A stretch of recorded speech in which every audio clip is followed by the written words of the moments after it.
횡단보도 주변에 설치한 CCTV 때문에 신호등이 잘 보이지 않는다는 민원이 발생했습니다. 행정당국은 CCTV를 설치하고 나서야 신호등이 보이지 않는다는 사실을 알았습니다.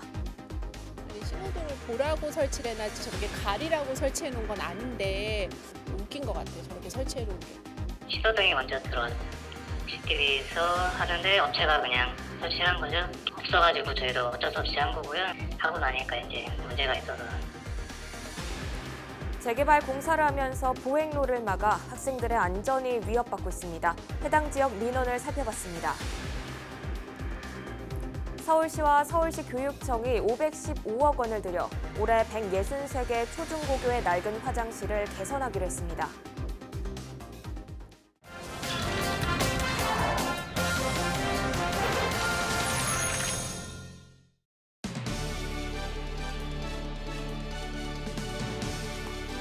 여러분 안녕하십니까? 헬로티비 뉴스 양천입니다. 횡단보도 주변에 설치한 CCTV 때문에 신호등이 보이지 않는다는 민원이 제기됐습니다. 행정당국은 신호등이 있는 상태에서 CCTV를 설치했다는데 왜 이런 황당한 상황이 생긴 걸까요? 민원25 손성혜 기자입니다. 맨홀 뚜껑 소음에 시달리고 있다는 민원입니다. 새 아파트가 들어서면서 생긴 맨홀인데 차가 지나갈 때마다 소리가 난다는 겁니다. 동절기 끝나면 해준다는데 일단 동절 끝난 게 언제예요? 지금 5월입니다. 야간에는 세부 지르는 소리가 상당히 문 열어놓고는 못 자요.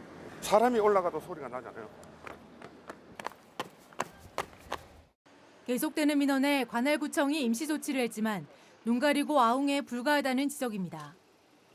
고무가 이렇게 얇은 이런 걸 갖다가 여기에다 지금 껴놓는 거거든요. 근데 이게 2, 3일만 지나면 이게 다 닳아가지고 또 소음이 다시 재발하고 한단 말이죠. 이거는 눈 가리고 아웅이죠. 그러니까 주민들께서는 근본적인 대책을 만들어 달라.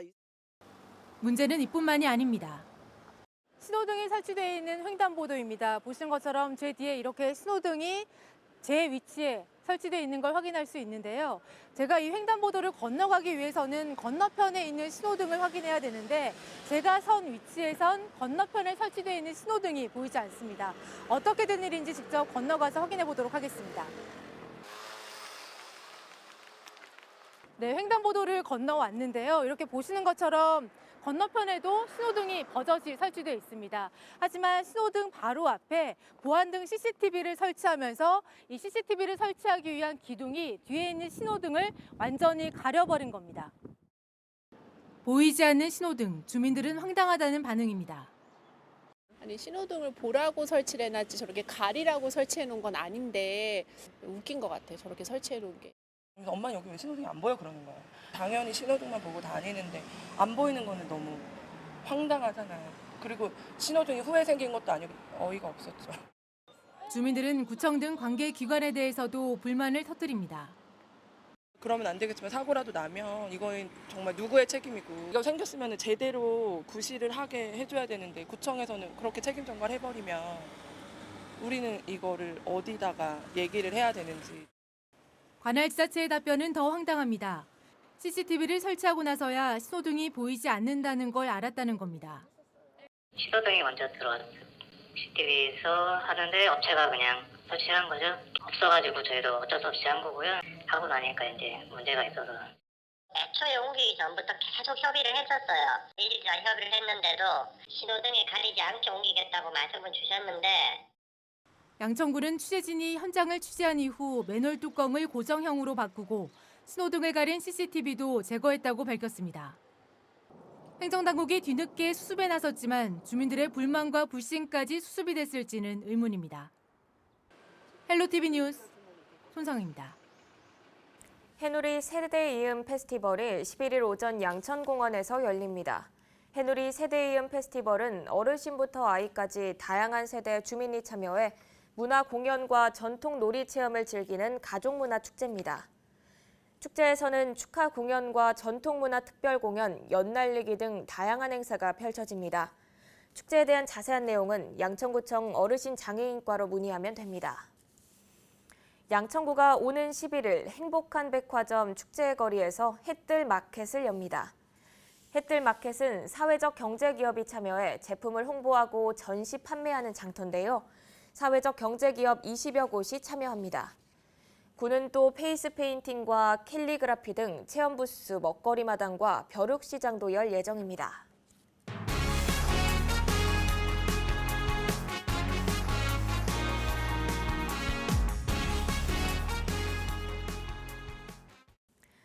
재개발 공사를 하면서 보행로를 막아 학생들의 안전이 위협받고 있는 상황 전해드린 바 있죠.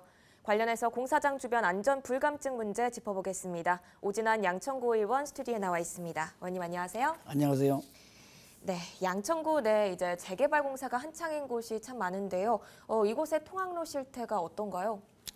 네, 이 지역이 대단히 재개발 공사 구역으로 여러 단지가 동시에 공사가 이루어지고 있습니다. 그리고 주변에 남명초등학교가 있어요. 이 공사로 인해 가지고 어린이들이 평소에 통학하던 길도 가로막아 놓고 있고 네.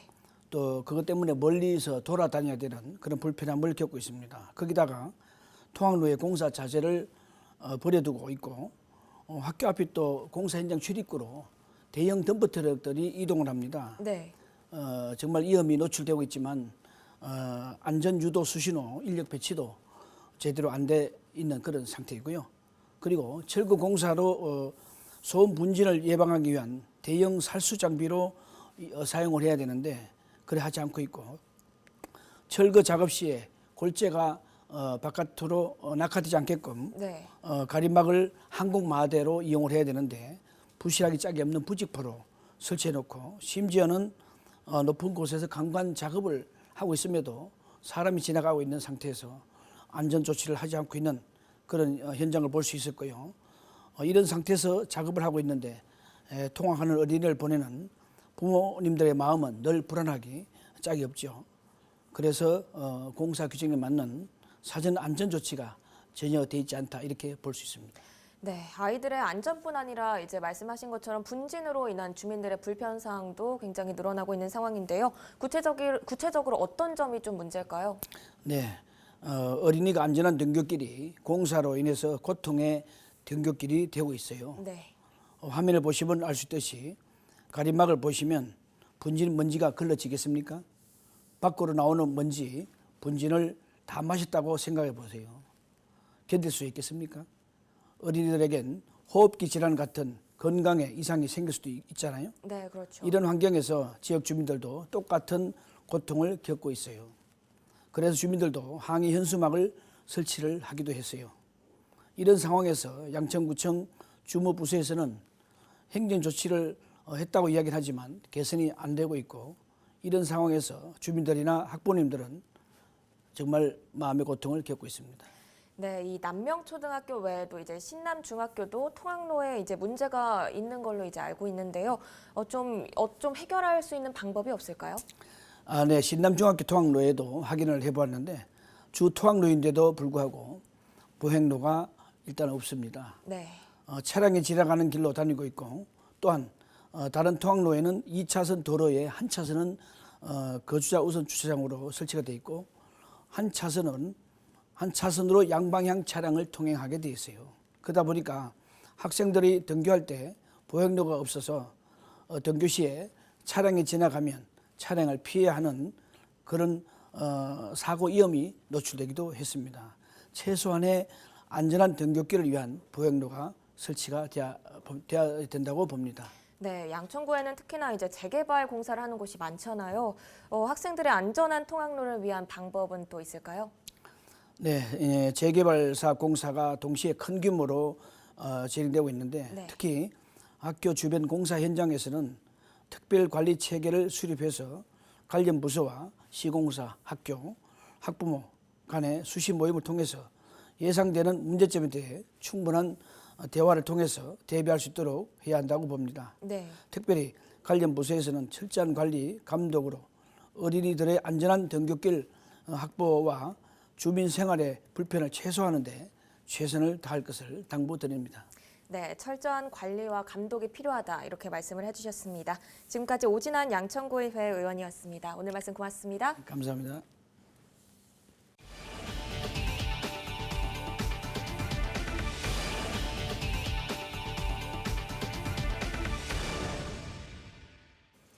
이화여자대학교 의료원은 이대 서울병원 정식 개원을 앞두고 기자간담회를 열었습니다. 기자간담회에서는 100여 년 전 보구여관에서 이화의료원, 이대 서울병원 개원으로 이어지는 역사적 의미와 향후 운영 계획을 설명했습니다. 이대 서울병원은 국내에서는 처음으로 기준병실 3인실, 전체 중환자실 1인실로 설계됐습니다. 환자들의 접근성을 높이기 위해 지하철 5호선 발산역으로 이어지는 전용 출구를 만들었습니다. 이대 서울병원은 지하 6층, 지상 10층, 1014병상 규모로 지난 2월 7일부터 진료를 시작했으며 정식 개원은 오는 23일입니다. 요즘 바깥 나들이 하기 좋은 날씨가 이어지고 있습니다. 이번 주에도 대체로 맑은 날이 많을 것으로 전망되는데요. 따스한 햇살을 맞으며 봄을 만끽할 수 있는 서울의 대표 도보 관광 코스를 소개해드립니다. 덕수궁을 따라 서울 시립미술관, 정동 제1교회로 이어지는 덕수궁 정동 코스를 걷다 보면 고즈넉한 돌담을 따라 시간도 느리게 흐르는 것 같이 느껴집니다. 서울 서소문 청사에 마련된 정동 전망대에 오르면 마천루 속에 자리한 근대 건물들이 이국적인 모습을 선사합니다. 약 2.3km, 2시간 정도가 소요되는 길엔 아관 파천의 역사적 현장인 구 러시아 공사관까지 만나볼 수 있습니다. 푸른 자연을 느끼고 싶다면 몽촌토성 코스를 걸어보시는 게 어떨까요? 백제의 숨결이 담긴 풍납토성에서 몽촌토성, 올림픽공원 평화의 광장, 한성 백제박물관까지 약 4km 코스는 몸과 마음을 치유하는 시간을 줍니다. 서울의 아름다운 밤 풍경을 보며 걷는 데는 서울로 야행 코스가 제격입니다. 삼원색 조명 500여 개가 다리를 수놓는 서울로 7017에서부터 한양도성, 숭례문까지 이어지는 코스는 서울의 대표 관광 명소를 한눈에 감상할 수 있습니다. 서울시는 봄에 걷기 좋은 도보 관광 코스를 사진과 카드뉴스 형태로 제작해 서울관광 홈페이지 등에서 홍보할 계획입니다. 문화관광 해설사와 함께하는 33개의 서울 도보 관광 코스는 서울시 도보관광 홈페이지에서 무료로 예약 가능합니다. TBS 구균진입니다. 네, 그런데 야외 활동할 때 잔디밭이나 풀숲은 각별히 주의하셔야겠습니다. 진드기에 물려 바이러스에 감염된 환자가 발생하고 있는데요. 증상이 심하면 사망할 수도 있어 살인 진드기라는 말까지 있는데 치료제가 따로 없어 물리지 않는 것이 최선이라고 합니다. 정선영 기자입니다. 날씨가 풀리고 바깥 활동이 늘면서 진드기 감염병 환자가 잇따르고 있습니다. 충남 천안에선 50대 여성이 지난 2일 올해 첫 중증 열성 혈소판 감소 증후군으로 확진됐습니다. 다음 날 전북 정읍에서도 80대 여성이 두 번째로 양성 판정을 받았습니다. 두 환자 모두 야외에서 밭일을 한 뒤 발열과 홍반 등의 증상이 나타났으며 참 진드기에 물린 것으로 확인됐습니다. 이분이 밭일을 하시고 나서 발열이 좀 있었나 봐요. 그래서 5월 2일 날 이렇게 근육통, 오한이 있어서 119를 통해서 전주에 있는 모 병원으로 갔고 거기에서 혈액 검사에서 약간 이상이 있어서 중증 열성 혈소판 감소 증후군은 SFTS 바이러스를 보유한 참 진드기에 물려서 감염되는 병입니다. 잠복기를 거쳐 최대 2주 이내 고열과 구토, 설사 등이 나타나며 근육통, 신경 증상도 동반돼 심할 경우 사망에 이를 수 있습니다.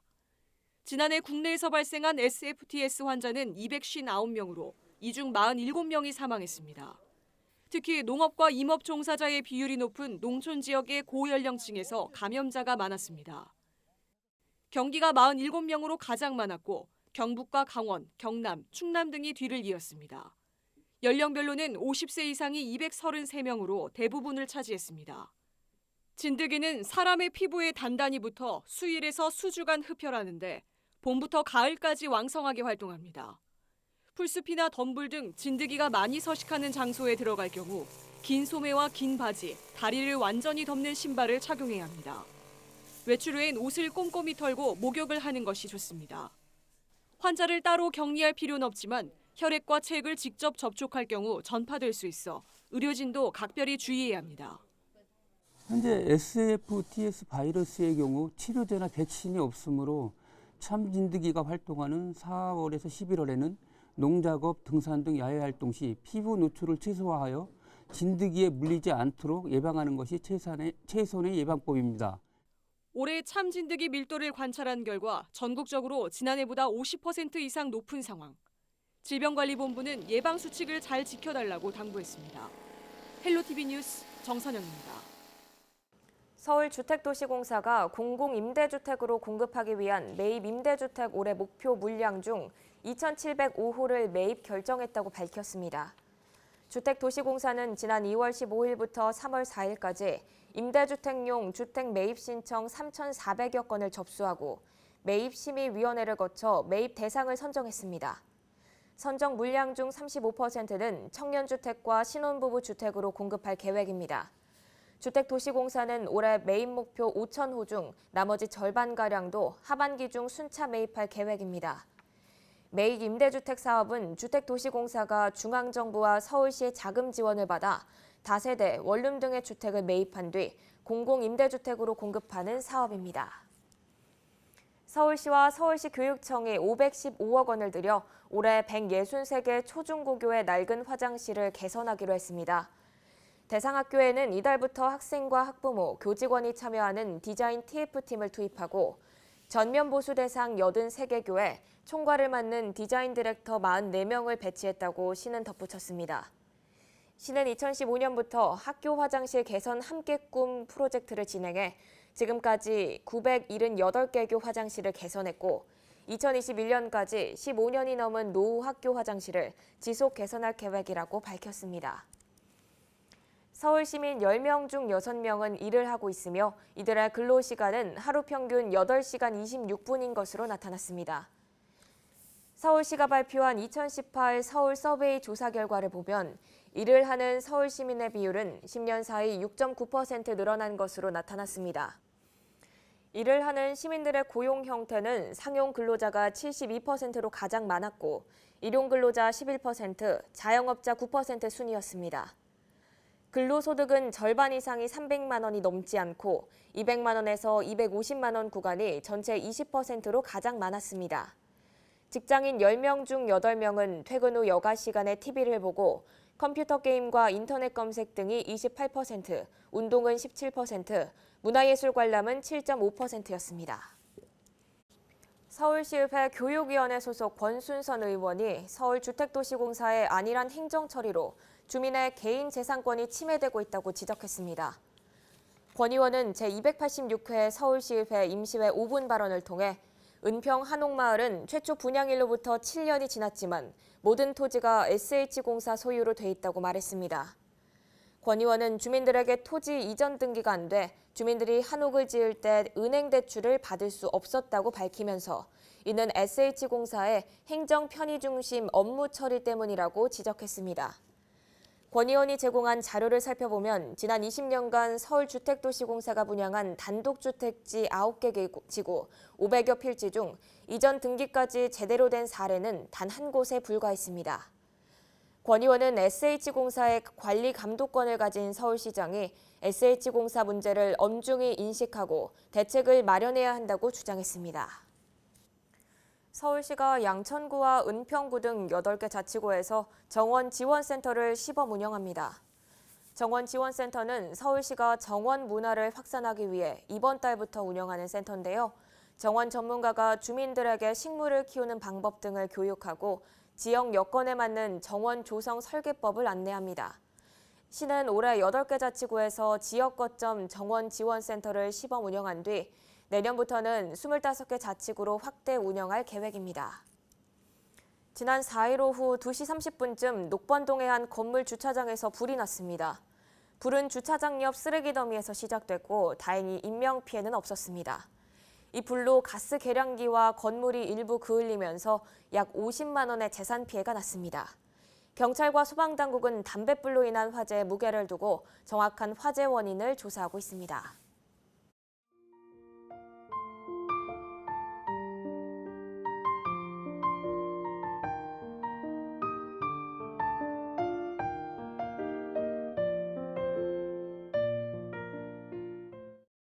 이상으로 뉴스를 마칩니다. 저희는 언제나 지역 주민 여러분 곁에 있겠습니다. 함께해 주신 여러분 고맙습니다.